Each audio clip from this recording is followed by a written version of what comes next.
Welcome back to the show. Let's talk to Alessio Rastani, founder and CEO of leadingtrader.com. Morning to you, Alessio. Good to be here. Thanks very much. Let's talk gold. We've got two slides. Kick off with the first slide. What are your observations here? 11-month high last week, right? Yeah, absolutely, Nick. And we've been bullish on gold for some weeks now. In fact, one of the best trades we've done so far with our own members on Leading Trader has been going long on gold miners, gold mining stocks. GDX. But before we go into this, let's go to the next slide just for a second, because one of the ways I approach the markets is I want to know where we are in the Elliott wave count. Exactly, and especially for those of you who follow Elliott wave theory, and I highly encourage anyone who hasn't been looking into Elliott waves to do so.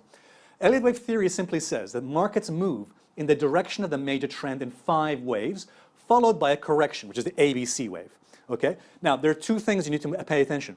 One is that every new wave starts at 1 and 2, wave 1 and 2, and then we get that big massive wave, the wave 3. Yep. Followed by a correction, wave 4, and then followed by a final wave, the wave 5. So if we just go back to that gold chart, guys, to me, this since the drop we had, well, since the beginning of this year, since January, put it that way, I believe that was the initial thrust, wave 1, then the ABC correction, the wave 2, and I believe this is now where we're seeing participation by everybody else, participation by investors. So wave 3, which is the biggest wave. Absolutely, which is one of the most strongest, most dynamic part of the wave, which means, by the way, if we are in wave 3, we should be looking for more potential upside on gold, at the very least to test previous resistance. The highs of this year at 1380 and the highs of last year, again at the 1374, 1380 level there.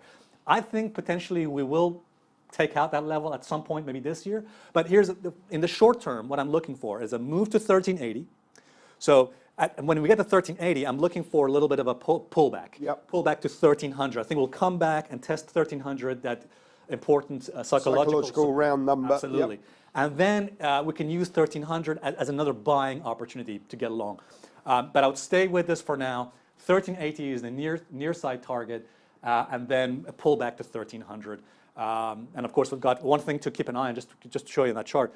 RSI, the relative strength index, is overbought. It's getting certainly overbought. So I think the upside here is getting limited, and we've got daily time resistance as well. So that's what I got there on gold. And again, I would say for folks who want to keep updates on gold and other markets, keep watching Core Finance, and of course, visit me on Leading Trader and all that. Thanks very much. Alessio, fantastic stuff. Thank you very much indeed.